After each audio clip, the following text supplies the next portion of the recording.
어머니, 칠순잔치 날 여행 갔다고 잔뜩 삐지신 거 아니겠지? 평소대로 비밀번호를 눌렀는데 문이 열리지 않았습니다.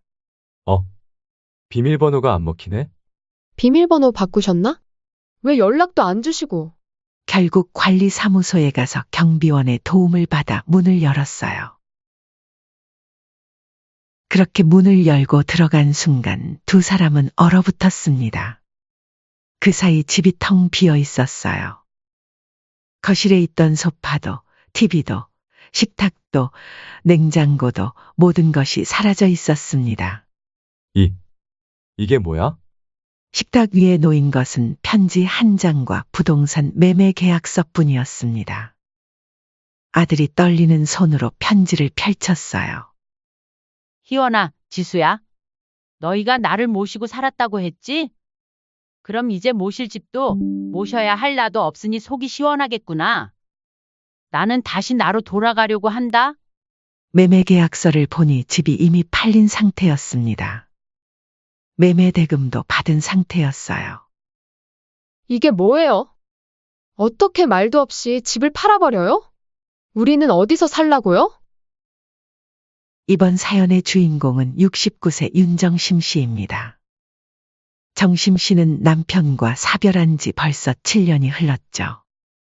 서울 은평구의 오래된 24평 아파트에서 혼자 조용히 살아가고 있었습니다. 평생을 중학교에서 국어를 가르치며 37년을 보낸 후 은퇴하고 이제 막 혼자만의 인생을 즐기기 시작한 참이었습니다. 정심 씨의 하루는 꽤나 규칙적이었어요. 젊을 때는 정신없이 일하느라 책 한 권 마음 편히 읽어볼 시간이 없었는데 이제야 좋아하는 소설을 천천히 읽어볼 수 있었죠. 오후에는 문화센터에서 요가를 배우거나 이웃 친구들과 근처 공원을 산책했습니다. 가끔은 백화점 문화센터에서 하는 인문학 강의도 들었어요. 7년 전 남편이 세상을 떠났을 때는 앞이 막막했는데 이제는 혼자여서 오히려 자유롭다는 생각이 들 정도였습니다. 참 조용하고 좋다. 정심 씨는 가끔 이렇게 혼자 중얼거리곤 했어요. 남편 살아생전에는 아침 일찍 일어나 밥 차려놓고 연금 나와서도 김치 담그느라 반찬 하느라 정신이 없었는데 말이죠. 이제는 먹고 싶은 것만 조금씩 해먹고 하고 싶은 일만 하며 살 수 있었습니다. 그런데 그런 평온한 생활이 흔들리기 시작한 건 올해 3월 아들이 급하게 걸어온 전화 때문이었습니다. 엄마, 지금 살던 전셋집에서 갑자기 나가야 한대요. 아들 희원이의 목소리는 다급했습니다. 42세인 아들은 중소기업에 다니는 평범한 직장인이었어요. 주인이 실거주 들어온다면서요. 전셋값도 너무 올라버렸고. 지금은 대출도 막혀버려서 당장 이사 갈 곳이 없어요. 아들은 마포구에 있는 29평 아파트에 전세 5억으로 살고 있었는데 계약 만료를 앞두고 집주인이 갑자기 직접 들어와 살겠다고 통보했다는 거였습니다. 다른 집을 알아봤지만 전세가가 8억까지 뛰어 있었고 은행 대출도 규제 때문에 쉽지 않다고 했어요. 지수도 복직을 앞두고 있는데 아이들 어린이집도 대기번호가 124번이래요. 믿고 맡길 곳도 없고 시터 쓰기엔 한 달에 200만 원이나 든대요. 며느리 지수는 39세로 IT 회사에서 9년째 근무하고 있었습니다. 육아휴직을 끝내고 복직을 앞두고 있었는데 첫째 할인이가 7세, 둘째 도윤이가 5세라. 둘 다 어린이집에 보내야 하는 상황이었죠.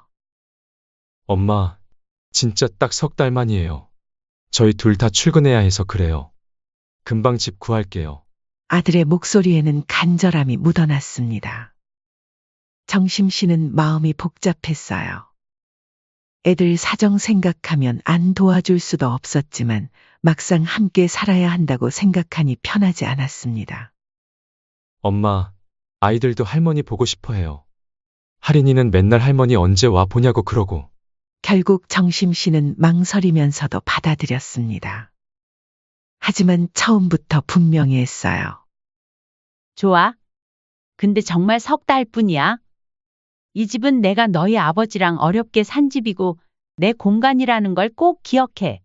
이 집은 1998년에 남편과 함께 3억에 산 집이었습니다. 그 당시엔 목돈 3억이 정말 큰 돈이었어요.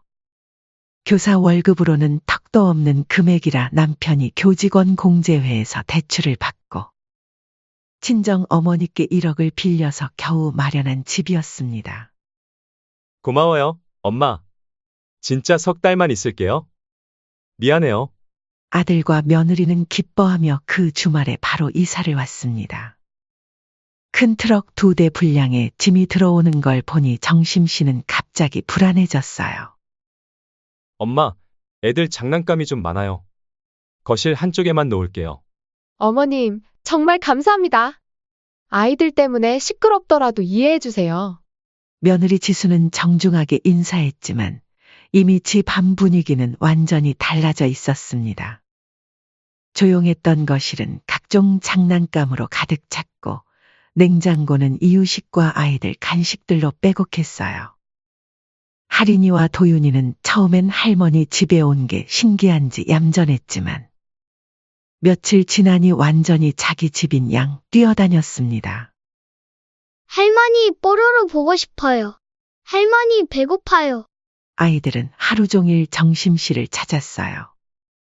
며느리는 복직 준비로 바빴고 아들은 평소보다 더 늦게 들어왔습니다. 새 집을 알아본다면서 주말마다 여기저기 다녔죠. 엄마, 마음에 드는 집이 없어서요. 조금만 더 기다려주세요. 처음엔 정말 석 달만 있으려나 보다 했는데 한 달이 지나도 2달이 지나도 이사 갈 기미가 보이지 않았습니다. 아니, 오히려 점점 더 편안해하는 것 같았어요. 어머님, 여기 정말 좋네요. 아이들도 어린이집 가기 편하고. 며느리의 말투도 점점 바뀌고 있었습니다. 정심 씨는 그 변화를 감지했지만 아직은 참을 만했습니다. 하지만 마음 한켠에선 이미 알고 있었어요. 석 달은 그냥 하는 말이었구나. 그렇게 합가 생활이 시작되었습니다. 37년간 학생들을 가르치며 성실히 살아온 정심 씨에게 이제 또 다른 시험이 기다리고 있다는 것을 그때는 몰랐죠. 처음 한 달은 큰 문제 없이 흘렀습니다. 정심 씨도 손주들이 집에 있어 활기찬 게 나쁘지 않다고 생각했습니다. 할인이는 할머니 손을 꼭 잡고 동화책을 읽어달라고 했고 도윤이는 얌전히 블록 놀이를 했어요. 저녁이면 온 가족이 함께 식사하며 하루 있었던 일들을 나누었습니다. 하지만 2번째 달부터 미묘한 변화가 시작됐어요. 어머님, 오늘 야근해야 돼요. 애들 좀 부탁드려요. 며느리의 퇴근 후 약속이 점점 많아졌습니다.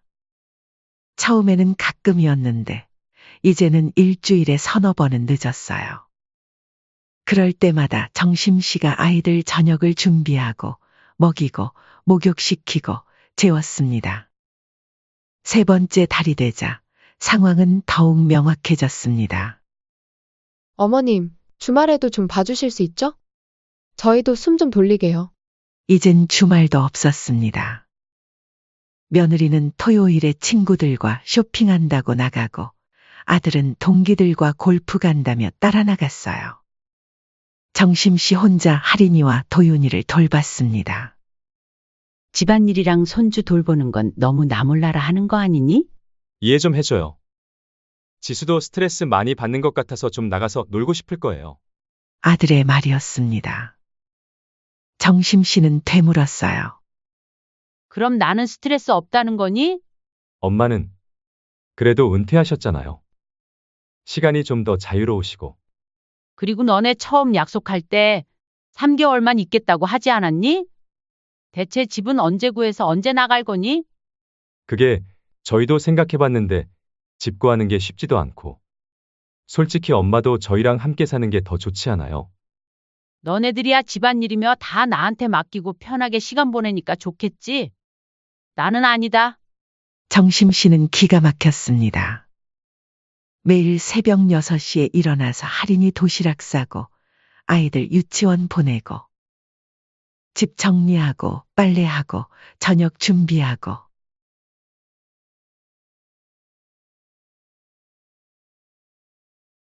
아이들 데려와서 간식 주고 숙제 봐주고 목욕시키고 재우는 게 점점 지쳐갔습니다. 시간이 흐르면서 며느리의 요구는 더욱 구체적이고 직접적으로 변했습니다. 어머님, 청소기 좀 돌려주세요. 며느리가 정심 씨에게 청소기를 내밀었어요. 너네들 좀 도우지 그러니? 남의 일인 것처럼 말하는 것 같구나? 맞벌이 하는데 집안일까지 다 하기가 힘들어요. 아시잖아요. 정심 씨는 어이가 없었습니다. 하지만 더 충격적인 건 아들의 반응이었습니다. 지수도 풀타임으로 일하잖아.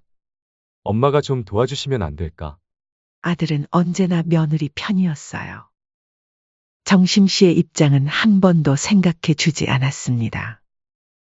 이제 정심 씨는 거의 이 집의 가정부가 된 기분이었죠. 그러던 어느 날 정심 씨는 평소대로 빨래를 했어요. 빨래 바구니에 담긴 옷들을 그대로 세탁기에 넣고 돌렸죠. 그런데 빨래가 끝나고 꺼내보니 며느리의 흰색 블라우스가 연한 파란색으로 물들어 있었습니다. 어머님, 이게 뭐예요? 며느리가 물든 블라우스를 들고 와서 소리쳤어요. 왜 청바지랑 흰옷을 같이 넣으셨어요? 세탁할 때 색깔별로 분리하는 게 기본 상식 아닌가요? 정심 씨는 당황했습니다. 빨래 바구니를 보니 청바지와 흰 블라우스가 함께 들어 있었네요. 미안하다. 그런데 빨래 바구니에 다 함께 들어있어서 몰랐다. 몰랐다고요? 세탁 전에 확인하는 게 당연하잖아요. 이 블라우스 얼마나 비싼데. 며느리의 목소리가 점점 높아졌어요. 미안하긴 한데 그렇게 중요한 옷이면 내가 따로 분류해서 주든지 아니면 내가 직접 세탁기 돌리면 되는 거 아니야? 정심 씨도 답답한 마음에 말이 나왔습니다. 아시잖아요. 저는 회사 일로 바빠서 그런 걸 언제 신경 써요? 맨날 바쁘다 바쁘다. 너희를 내가 대신해 주는 건 생각도 안 하고 그럼 앞으로 내 빨래는 내가 알아서 할 테니 너 빨래는 너가 알아서 하거라. 그날 정심 씨는 물든 블라우스를 보며 한참을 생각했어요. 자기가 언제부터 이런 대접을 받게 됐나 싶었습니다. 그날 이후로도 며느리는 집안일은 나 몰라라 하고 아들과 함께 퇴근하면 소파에 누워서 TV만 봤어요. 어머님, 저희가 와서 어머님도 외롭지 않으시죠? 혼자 계실 때보다 훨씬 활기차게 지내시는 것 같은데요. 마치 정심 씨가 외로워서 자신들이 와준 것처럼 말했습니다. 손주들이랑 함께 있으니까 어머님도 즐거우시잖아요. 할인이 도윤이도 할머니랑 있는 게 제일 좋다고 그러고. 며느리는 자신들이 정심 씨에게 도움을 주고 있다고 생각하고 있었죠. 가장 기가 막혔던 건 석 달 약속이 훌쩍 지났는데도 이사 갈 기미가 전혀 보이지 않는다는 거였습니다. 엄마, 집값이 너무 올라가지고. 조금만 더 있을게요. 어머님, 여기 살면서 애들도 안정됐는데 굳이 옮길 필요 있을까요? 어차피 우리 가족끼리인데. 처음엔 석 달만이라고 애원하더니 이제는 아예 눌러앉을 생각을 하고 있었어요. 정심 씨는 하루하루가 힘들었습니다. 온갖 일을 다 하면서도 며느리 눈치만 보고 있었으니까요. 어느 날 밤 정심 씨가 늦게 화장실에 가려고 하는데 며느리와 아들이 작은 목소리로 이야기하는 게 들렸어요. 여보, 요즘 어머니가 이것저것 집안일 시키는 것 때문에 숨이 턱턱 막혀. 솔직히 누가 요즘 시어머니 모시고 살아? 감사하게 생각하시진 못할 망정 시집살이 시키시고. 그래도 애 봐주시잖아. 시터비만 한 달에 200 넘게 나오는데. 그건 그런데. 그래도 내가 참을 한계가 있지. 눈치 보이고 불편해 죽겠어. 정심 씨는 충격을 받았습니다. 자기가 이 집의 모든 일을 하면서도 며느리는 오히려 불편하다고 생각하고 있었던 거예요. 어머님 앞에서는 조심해. 지금이 좋잖아. 집세도 안 나가고 애도 봐주시고. 아들의 말에 정심 씨는 더욱 분노했습니다. 자신을 이용하고 있다는 걸 뻔히 알면서도 그런 식으로 말하다니요. 그날 밤 정심 씨는 잠을 못 이뤘습니다. 69년을 살면서 이렇게 서러운 적이 없었어요. 하루 종일 일하면서도 오히려 눈치를 주는 소리를 들어야 하다니요. 석 달 약속은 이미 2배가 넘게 지났는데 이들은 나갈 생각이 전혀 없어 보였습니다. 아니, 오히려 여기가 자기들 차지인 양 굴고 있었어요. 정심 씨는 곧 있으면 나가겠다는 아들 부부의 말을 믿고 날마다 참고 또 참았습니다. 하지만 마음속 깊은 곳에서는 어떤 감정이 부글부글 끓어오르고 있었습니다. 이 상황이 언제까지 계속될까요? 정심 씨는 알지 못했습니다. 더 큰 충격이 자신을 기다리고 있다는 걸 말이에요. 시간이 흘러 정심 씨의 칠순 생일이 다가왔습니다.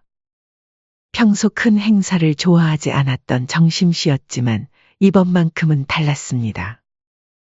처음엔 아들이나 며느리가 준비해주면 좋을 텐데 싶었어요. 하지만 며칠을 기다려봐도 아무도 언급하지 않았습니다. 너무 많은 걸 바라지 말자. 정심 씨는 스스로 마음을 다잡았어요. 그리고 한 달 전부터 직접 근처 한정식 집을 알아보고 예약해 두었습니다. 너무 요란하지도 않고 그렇다고 너무 소박하지도 않은 곳으로 말이죠. 내 칠순인데 그냥 조용히 가족끼리 저녁 먹자.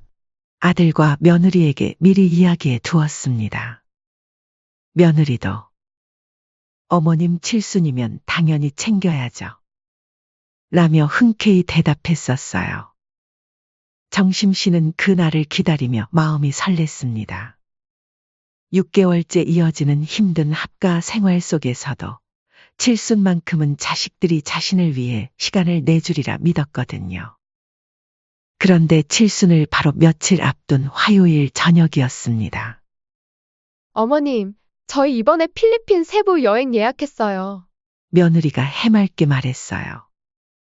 마치 좋은 소식을 전하는 것처럼 밝은 표정이었습니다. 5박 6일인데 가족 여행이에요.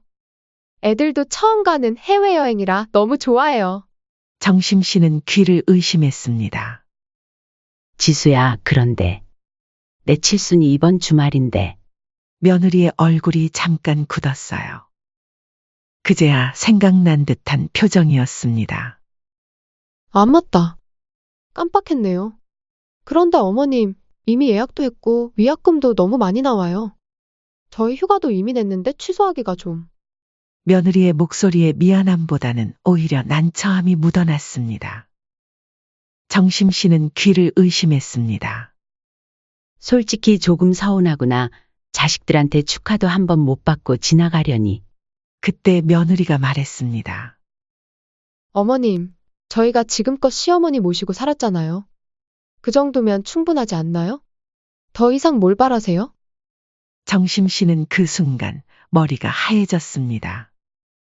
모시고 살았다고. 자기가 하루 종일 집안일하고 손주들 돌보고 밥해주고 빨래하고 청소하는 동안 과연 누가 누구를 모시고 산 걸까요? 엄마, 지수 말도 맞아. 우리도 그동안 일하느라 제대로 된 여행 한 번 못 가봤잖아.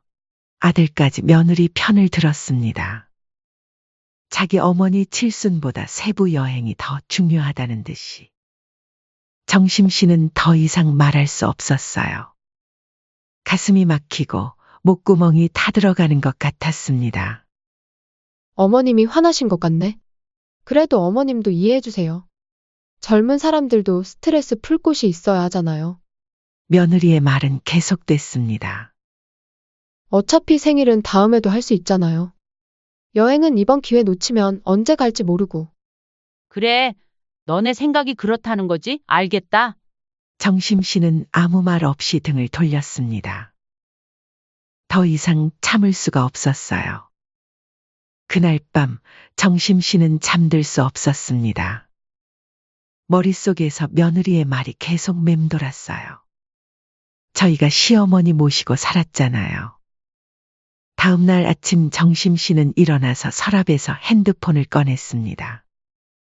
그리고 인터넷에서 찾은 부동산 중개소 번호로 전화를 걸었어요. 여보세요? 급매로 집 내놓으려고 하는데 가능한가요? 은평구 24평 아파트요. 네, 급하게 매매 계약하고 싶어요. 이번 주 안에 가능한가요? 전화를 끊은 후 정심 씨는 창밖을 바라봤습니다. 37년을 함께한 집이었어요. 남편과 함께 어렵게 마련한 집, 아들을 키우고 교정의 꿈을 키운 집. 하지만 이제 이 집은 더 이상 자신의 공간이 아니었습니다. 며느리와 손주들의 집이 되어버린 것 같았어요. 다음 날부터 정심 씨는 조용히 움직였습니다.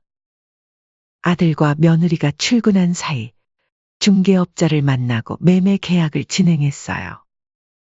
서울 은평구 아파트 시세가 많이 올라 있어서 급매로 내놓아도 곧 매수자가 나타났습니다. 세부 여행을 떠나는 날 아침, 며느리가 손주들과 함께 짐을 챙기며 인사했어요. 미안한 기색은 전혀 없었습니다. 5박 6일이니까 일요일 밤에 들어올게요. 아들도 마찬가지였어요. 엄마, 너무 서운해하지 마세요. 돌아와서 칠순 생일 늦게라도 챙겨드릴게요. 정심 씨는 고개만 끄덕였습니다. 그들이 공항으로 떠난 후 정심 씨는 바로 행동에 옮겼어요. 이사업체에 전화해서 당일 이사를 요청했습니다. 추가 요금을 주고서라도 그날 안에 모든 짐을 옮기고 싶었어요. 정심 씨는 일단 꼭 필요한 것들만 챙겼습니다. 옷가지 몇 벌, 사진 몇 장, 남편이 읽어주던 시집 한 권. 나머지는 다 두고 갔어요. 가구며 가전제품이며 37년 동안 모아온 물건들을 모두 남겨뒀습니다. 아들과 며느리 그리고 손주들이 쓰라고. 강릉으로 가는 KTX표를 끊었어요. 바다가 보고 싶었습니다. 새로 시작할 곳으로 강릉만큼 좋은 곳이 없을 것 같았어요. 집을 나서기 전 정심 씨는 식탁 위에 편지 한 장을 놓았습니다. 그리고 부동산 매매 계약서도 함께. 편지에는 이렇게 적었어요. 희원아, 지수야. 너희가 나를 모시고 살았다고 했지? 그럼 이제 모실 집도 모셔야 할 나도 없으니 속이 시원하겠구나. 나는 다시 나로 돌아가려고 한다. 윤정심. 정심 씨는 마지막으로 집을 한 바퀴 둘러봤습니다. 37년의 기억이 스며 있는 곳이었지만 더 이상 머물 이유가 없었어요. 할인이와 도윤이. 정심 씨는 미안한 마음이 들었지만 어쩔 수 없었습니다.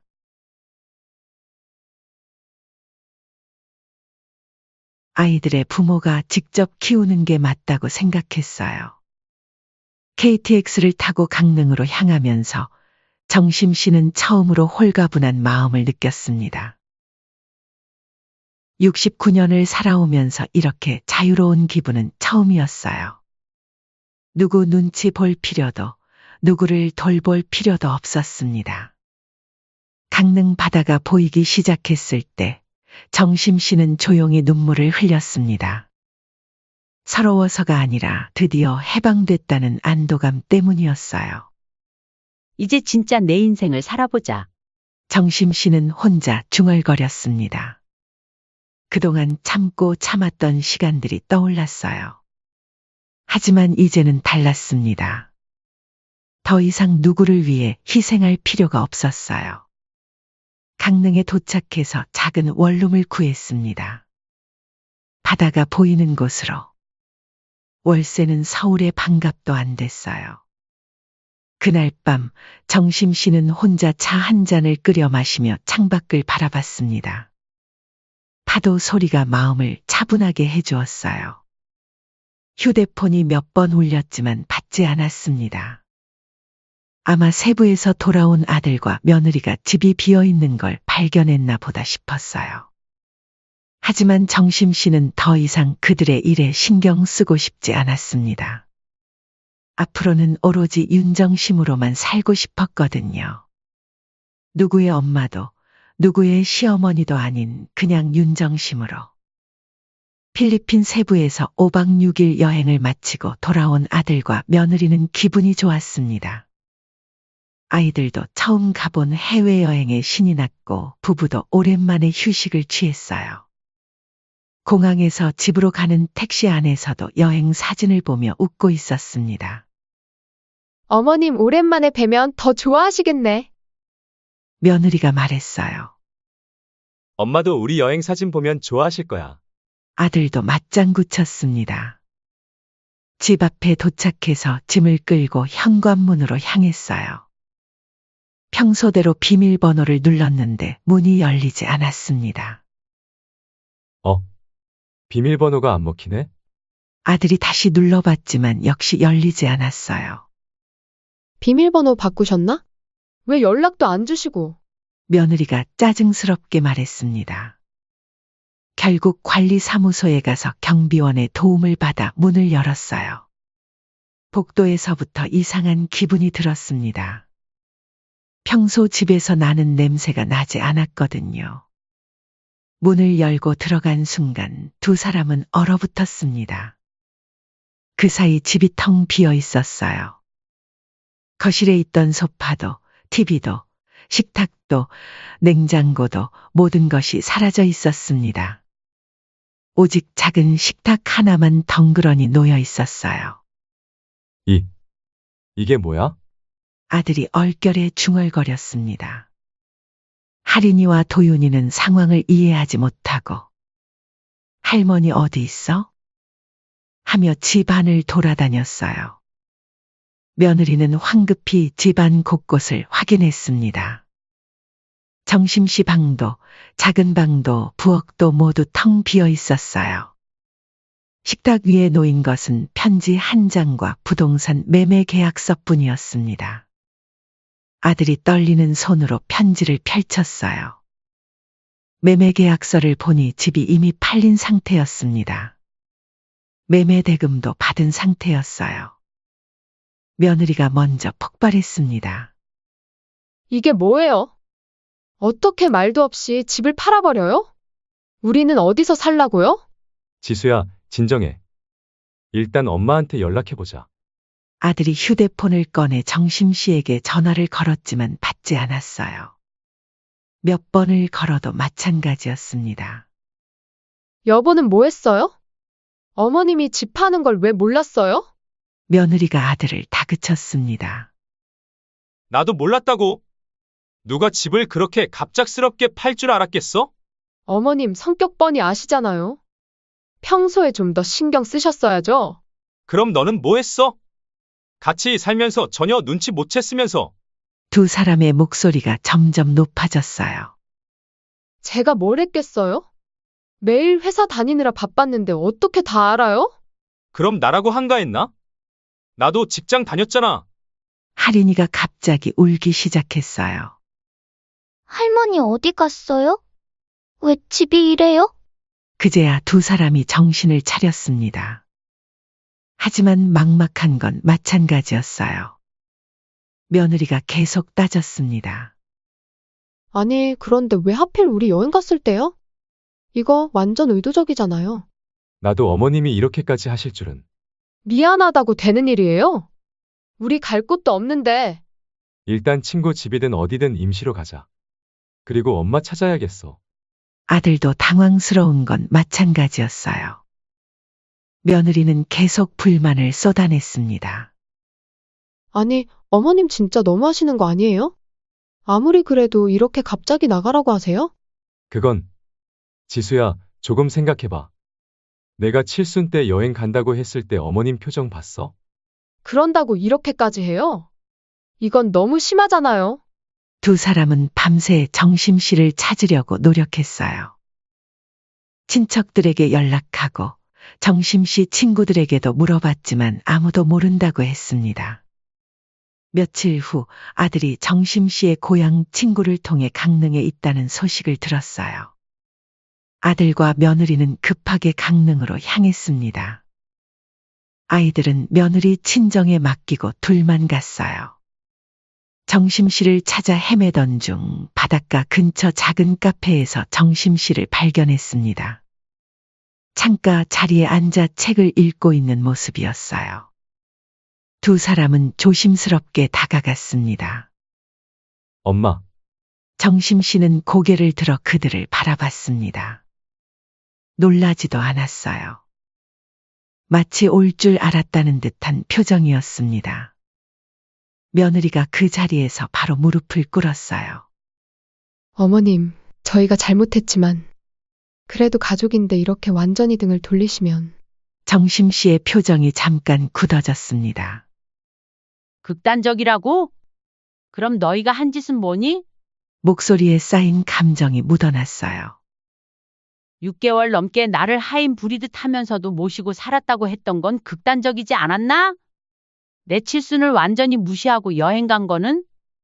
아들이 머리를 조아리며 말했어요. 엄마, 정말 죄송해요. 저희가 너무했어요. 아들도 눈물을 글썽이며 말했습니다. 정심씨는 잠시 조용히 그들을 바라봤습니다. 그리고 담담하게 말했어요.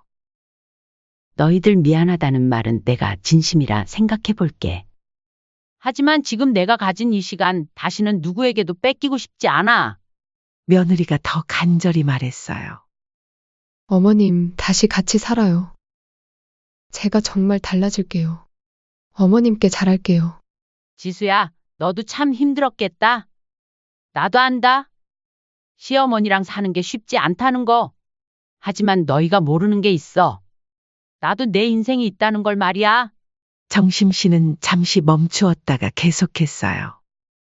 앞으로는 우리 적당히 거리를 두며 살자. 아들과 며느리는 더 이상 아무 말도 할 수 없었어요. 정심씨의 단호한 눈빛에서 결심을 읽을 수 있었거든요. 두 사람은 무거운 마음으로 강릉을 떠났습니다. 그날 밤 정심씨는 혼자 따뜻한 차 한 잔을 끓여 마셨어요.